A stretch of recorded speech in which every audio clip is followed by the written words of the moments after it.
JRS Praveen Kumar గారు కేసీఆర్ గారిని ఎంత ఎలా విమర్శించారో అన్ని మనం వీడియోలు చూసాం ఘోరంగా. రాజకీయ ప్రయోజనాల కోసం ఆయన ఆ విధంగా చేస్తాడు కాబట్టి గత్యంతరం లేదు. ఒక మల్లురావు మీద ఓడిపోయిందండి ఈయన, ఇంత పెద్ద ఐపీఎస్ ఆఫీసర్. మల్లురావు చిన్నవాడే అంటే మల్లురవి గారి మీద చెప్పి మరి పెద్ద పలుకుబడి ఉండాలా. ఆడ కోనేరు ఆడ ఓడిపోదు, బీజేపీ అభ్యర్థి గెలిసా. ఇంత పలుకుబడి ఉంటే నీకు దళితులే ఓట్లే లేదా నీ గురించి తెలిసి నువ్వు బీఎస్పీ ఉద్ధరిస్తావంటే అందులో ఉండకుండా ఇందులోకి వస్తుంది. అసలు నీ వెనక స్వేరోలే లేరు ఇప్పుడు, వాళ్ళంతా కూడా వెనక్కిపోయారు. ఎవరైతే ఈయన డబ్బులు పెట్టి కొంతమంది చెంచాలన్నారో వాళ్ళు మాత్రమే ఉన్నారు, వాళ్ళే స్పందిస్తారు. కొద్దిమంది బినామీలు ఉన్నారు, ఆ బినామీల పైన కూడా విచారణ జరపాలంటాను. ఎక్కడెక్కడ మేము పెద్దపల్లి ఆ ఏరియాలో కొంతమంది బినామీలు ఉన్నారు, నగరేకాల్లో ఆ ప్రాంతాల్లో ఆ బినామీలు ఆ చిట్టా మొత్తం మా దగ్గర ఉంది. సో ఇప్పుడు ఒకవేళ రేవంత్ రెడ్డి గారు ఫోన్ ట్యాపింగ్ చేసే అంశాల మీద కూడా కేంద్రం మీ మీద ఎంక్వైరీ చేసి మేము అంటున్నాం కదా, పారదర్శకంగా ఉన్నాం మేము. కేంద్రం చేయమనండి, మరి ఫిర్యాదు చేయి, నీ ఆధారాలు ఉంటే ఫిర్యాదు చేయి రేవంత్ రెడ్డి గారి మీద. ఇట్లా సొల్లు మాటలు మాట్లాడటం నీలాంటి వాడికి తగదు. అందుకే నేను ఏమంటున్నా, పిచ్చి తొగ్గులకు అంటున్నాను. Okay right. ఇక ముఖ్యంగా చూసుకుంటే ఫైనల్గా బీసీ రిజర్వేషన్ విషయంలో ఏం జరుగుతుంది నిజంగానే? మరి ఇప్పుడు సెప్టెంబర్ 30 లోపు మరి నిజంగానే స్థానిక సంస్థల ఎన్నికలు ఉండబోతున్నాయా ఏంటి? దీని మీద రకరకాల విశ్లేషకుల యొక్క అభిప్రాయాలు చెప్తా ఉన్నారు.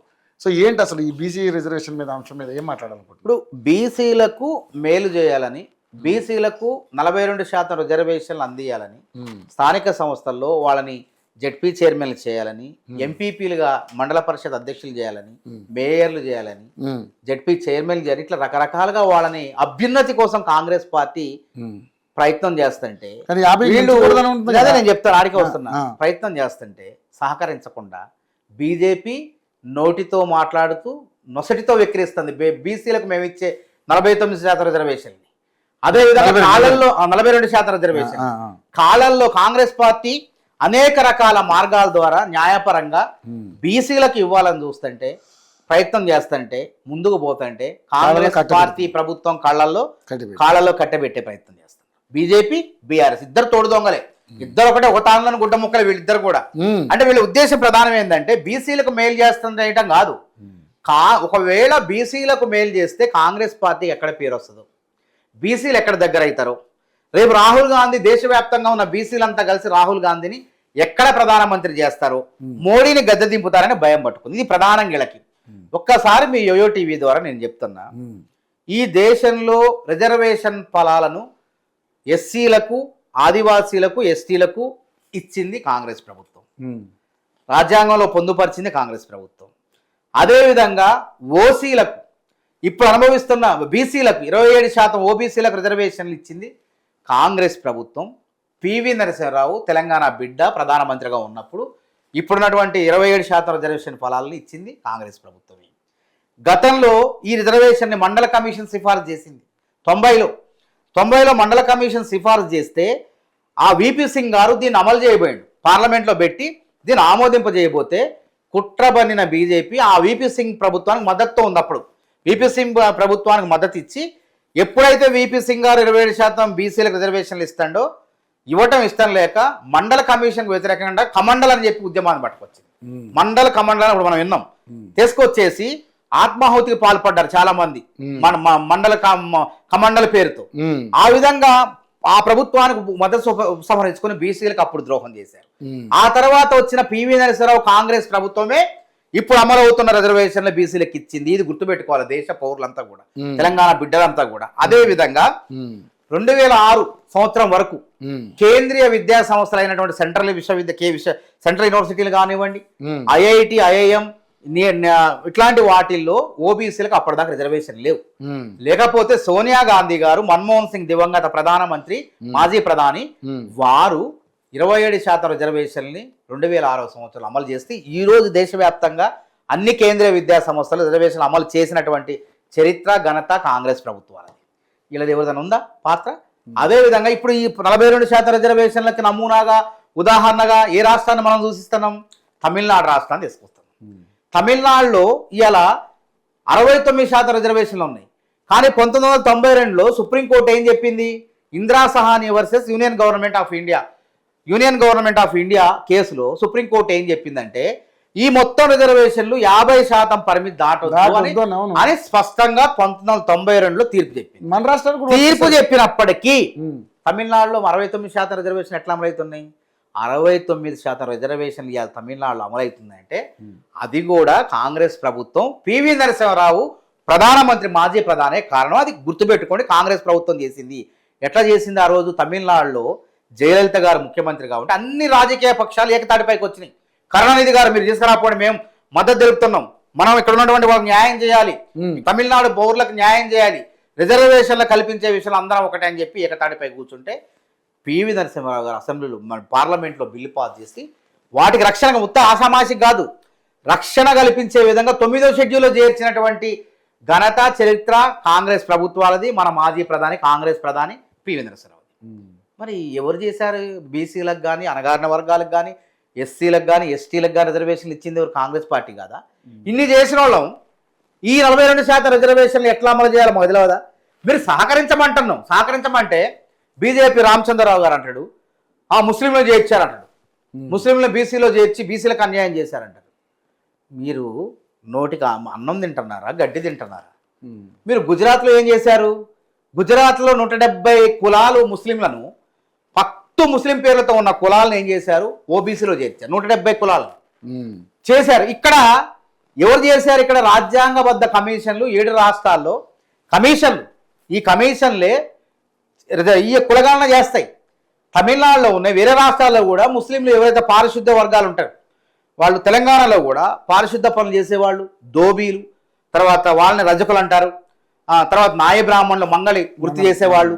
అట్లాంటి పేదరికంలో ముస్లిం సమాజంలో ఉన్న వాళ్ళందరినీ తీసుకొచ్చేసి వీళ్ళు నిజంగానే అనగారిని పోయారు. చాలా దారుణంగా ఉన్నాయి వాళ్ళ పరిస్థితులు. వాళ్లకు మేలు చేద్దాం, ఇంత బువ్వ పెడదాం అని చెప్పి కాంగ్రెస్ పార్టీ కాంగ్రెస్ ప్రభుత్వాలు సమర్థవంతంగా రేవంత్ రెడ్డి గారి నాయకత్వంలో రాహుల్ గాంధీ గారు కులగణన చేయమని ఎవరు అసలు ఈ దేశంలో? కులగణనకు ఆద్యుడు రాహుల్ గాంధీ. ఏమన్నా ఎన్నికల కోసం చేస్తున్నామా మేమేమన్నా? కామారెడ్డి డిక్లరేషన్లో 42% బీసీలకు ఇస్తాను. కులగణన జరగాలని బలంగా వాదించిన వ్యక్తి రాహుల్ గాంధీ. బలంగా రాహుల్ గాంధీ వాదిస్తే వీళ్ళు ఏమన్నారు? బీజేపీ జాతీయ నాయకత్వం రాష్ట్ర నాయకత్వం రాహుల్ గాంధీ నీ కులమేందో చెప్పు, నీ మతమేందో చెప్పు అని చెప్పి రాహుల్ గాంధీని కించపరిచారు. తర్వాత ఆ రాహుల్ గాంధీ కులగణన నినాదం యొక్క బలాన్ని శక్తిని చూసినటువంటి బీజేపీ నాయకత్వం భయపడి మేము జనగణనతో పాటు కులగణన చేస్తామని ఒక మెట్టు దిగి కిందకు వచ్చారు లేదా? దాన్ని అభినందిద్దాం. సరే, ఏది ఏమైనప్పటికీ రాజకీయ ప్రయోజనాలు మీకా మాక కాదు, బీసీలకు మనం ఇక్కడ అణగారిన వర్గాలకు న్యాయం చేస్తున్నామా లేదా?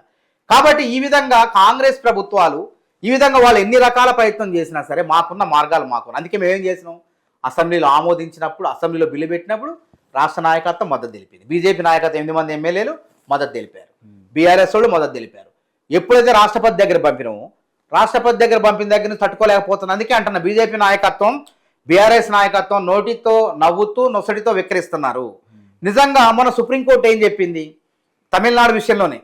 గవర్నర్లు కానివ్వండి, రాష్ట్రపతి కానివ్వండి, ఈ రాష్ట్ర ప్రభుత్వాలు ఏమైనా బిల్లులు పెడితే 3 నెలల కన్నా ఎక్కువ పెండింగ్లో ఉంచొద్దు, 3 నెలల కన్నా ఎక్కువ రోజులు తొక్కి పెట్టొద్దు. ఒకవేళ అటు తొక్కి పెడితే ఆ బిల్లు ఆమోదించినట్లు లెక్కే అని చెప్పి సుప్రీంకోర్టు తీర్పు ఇచ్చిందా లేదా? మరి సుప్రీంకోర్టు తీర్పు ఇచ్చిన తర్వాత ఆ తీర్పుకు వ్యతిరేకంగా మీరు ఎట్లా మాట్లాడతారు? కావాలనే బీసీ రిజర్వేషన్లని బీసీలు అణచివేస్తున్నారని చెప్పి స్పష్టంగా అర్థమవుతుంది. నిజంగా 42% బీసీలకు ఇవ్వడం ఇష్టం ఉంటే రాష్ట్రపతితో ఆమోదం తెలిపేవాళ్ళు కదా. నేను ఉపరాష్ట్రపతి రాజీనామా చేస్తే వెంటనే ఆమోదింపు చేశారు, అదే రాష్ట్రపతి వెంటనే సంతకం పెట్టింది. అదే మరి బీసీల బిల్లు పెట్టి ఫిబ్రవరిలో పెట్టినాం మేము రాష్ట్రపతి దగ్గర ఫైల్ పెడితే ఆ బిల్లు పంపిస్తే ఇంతవరకు అతి లేదు గతి లేదు. ఓకే, దాన్ని అటు నిలుపుదల చేసి బీసీలకు ద్రోహం చేయాలని చూస్తున్నారు, బీసీలు గమనిస్తున్నారు. అదేవిధంగా ఈ విధంగా ఇంకొక మార్గం, పంచాయతీరాజ్ చట్టం ఉంది 285 ఏ నిబంధనను సవరించి ఆర్డినెన్స్ తీసుకొచ్చి గవర్నర్తో సంతకం పెట్టించి ఆర్డినెన్స్ తీసుకొచ్చేసి ఎన్నికలు పోవచ్చు. ఆ విధంగా బీసీలు న్యాయం చేయొచ్చు. ఒకవేళ గవర్నర్ తిరస్కరించండి అనుకోండి, మళ్ళీ బీజేపీ నాయకత్వమే కదా. గవర్నర్ అంటే బీజేపీ ప్రభుత్వం నియమించింది కదా. అంటే కాంగ్రెస్కు పేరు వస్తుందని అడ్డుకుంటే గనక బీసీలకు మీరు ద్రోహం చేసినట్టే బీజేపీ నాయకులారా, కబద్దార్ అని హెచ్చరిస్తాను. అదేవిధంగా ఒకవేళ ఈ విధంగా అడ్డుకున్నారనుకోండి, ఇంకో ఆలోచన ఉంది మా దగ్గర. అదేంటంటే పార్టీ పరంగా రేపు వాళ్ళు టికెట్లు ఇచ్చేటప్పుడు జెడ్పీటీసీలు కానీ ఎంపీటీసీలు కానీ 42% ఆ ప్రాంతాల్లో బీసీలకు ఇచ్చేస్తాం. మొత్తం 42% మేర వాళ్ళకి ఇచ్చేస్తాం. ఆ విధంగా పార్టీ పరంగా న్యాయం వీళ్ళు చేయకపోతే ఈ విధంగా చేస్తాం. మరి వేరే కాబట్టి వేరే కులాల వల్ల మీకు ఇబ్బంది కదా? ఇబ్బంది ఏం లేదు. మేము ఇప్పుడు బీసీలకు న్యాయం చేయాలా, ముందుకు పోతాం, వాళ్ళు గెలిపించుకునేందుకు మేము ప్రయత్నం చేస్తాం. అందుకే మేము ఏమంటున్నాం, ఇలా కులగణన చేయాలంటే కుదరదన్నారు. ఎప్పుడైతే రాహుల్ గాంధీ గారు బలం పెరుగుతుందో మేము కూడా చేస్తామన్నారు. ఇలా జాతీయ స్థాయిలో వాదించబోతున్నాం. జాతీయ స్థాయిలో చర్చ జరిగే విధంగా మా ముఖ్యమంత్రి రేవంత్ రెడ్డి గారు, మన ముఖ్యమంత్రి గారు ఇలా ఢిల్లీ వెళ్తున్నారు. ఢిల్లీ వెళ్ళి కాంగ్రెస్ కు ఉన్నటువంటి లోక్సభలో 100 మంది ఎంపీలతో, అదేవిధంగా రాజ్యసభలో ఎంపీలందరినీ కూర్చోబెట్టి పార్లమెంట్లో చర్చ జరిగే విధంగా, పెద్ద ఎత్తున ఇది అమలు జరిగే విధంగా, తెలంగాణలో బీసీలకు న్యాయం జరిగే విధంగా ఈ అంశాన్ని జాతీయ స్థాయిని చేయబోతున్నాం. రేపు సాయంత్రం ఢిల్లీలో ఇందిరాభవన్లో అక్కడ పవర్ పాయింట్ ప్రజెంటేషన్ని స్వయంగా ముఖ్యమంత్రి గారే 100 మంది ఎంపీలకు ఇవ్వబోతున్నారు. ఈ విధంగా బీసీల కోసం ఇంత కష్టపడతంటే రామచంద్రరావు గారు అంటాడు అసలు ప్రయత్నం చేయకుండానే ఇది నిలవదు, కోర్టులో నిలవదు అంటాడు. అంటే ఎందుకు బీసీల